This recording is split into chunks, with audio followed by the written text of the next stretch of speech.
एक नगर में एक ब्राह्मण रहता था। उसके 4 पुत्र थे। तीनों बड़े ब्राह्मण पुत्रों द्वारा शास्त्रों का ज्ञान प्राप्त किया गया था, परंतु बुद्धि की उनमें कमी थी।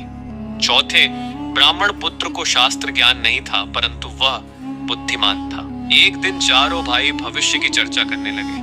बड़ा भाई बोला, हमने इतनी विद्या अर्जित की है, किंतु जब तक इसका उपयोग न किया जाए यह व्यर्थ है। सुना है हमारे राज्य के राजा विद्वानों का बड़ा सम्मान करते हैं, क्यों न हम राज दरबार जाकर उन्हें अपने ज्ञान से प्रभावित करें।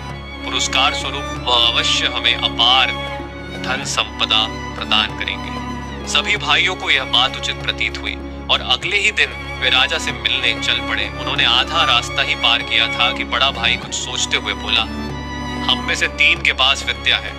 हम राजा के पास जाकर उनसे धन अर्जित करने के पात्र हैं, किंतु सबसे छोटा बुद्धिमान तो है, पर उसके पास विद्या नहीं है। मात्र बुद्धि के बल पर राजा से धन का अर्जन संभव नहीं है। हम इसे अपने हिस्से में से कुछ नहीं देंगे, इसका घर लौट जाना ही उचित होगा। दूसरे भाई ने भी बड़े भाई का समर्थन किया, किंतु तीसरा भाई बोला, यह हमारा भाई है, हम सब साथ पले बड़े हैं, इसलिए इसके साथ ऐसा व्यवहार अनुचित होगा। इसे साथ चलने देना चाहिए, मैं अपना कुछ धन इसे दे दूंगा। अंत में सभी सहमत हो जाते हैं और आगे की यात्रा प्रारंभ की। मार्ग में घना जंगल पड़ा। जंगल से गुजरते हुए उन्हें शेर की हड्डियों का ढेर दिखाई पड़ा। उसे देखकर बड़ा भाई बोला, भाइयों, आज अपनी विद्या का परीक्षण करने का समय आ गया है। देखो इस मृत शेर को, हमें अपनी अपनी विद्या का प्रयोग कर इसे जीवित करना चाहिए। सबसे बड़े भाई ने शेर की हड्डियों को इकट्ठा कर उसका ढांचा बना दिया।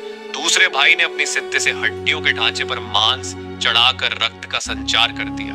तीसरा भाई अपनी विद्या से शेर में प्राणों का संचार करने आगे बढ़ा तो चौथे भाई ने उसे रोक दिया और बोला, भैया कृपा कर ऐसा अनर्थ मत कीजिए।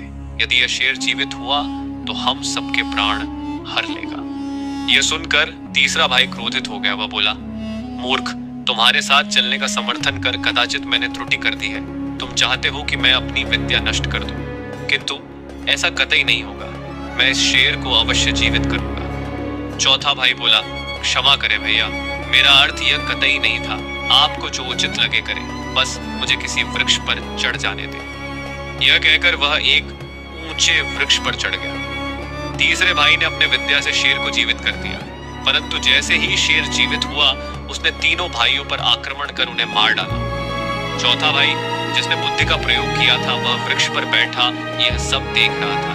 वह वृक्ष से तब तक नहीं उतरा जब तक शेर वहां से चला नहीं गया। शेर के जाने के बाद वह वृक्ष से उतरा और गांव लौट गया। बुद्धि सदैव विद्या से श्रेष्ठ होती है। शास्त्रों में निपुण होने पर भी लोक व्यवहार न जानने वाला व्यक्ति हमेशा उपहास का पात्र बनता है या समस्या को भी पैदा करती है। कहानी कैसी लगी कमेंट में जरूर बताएं और वीडियो को लाइक, चैनल को भी सब्सक्राइब करें।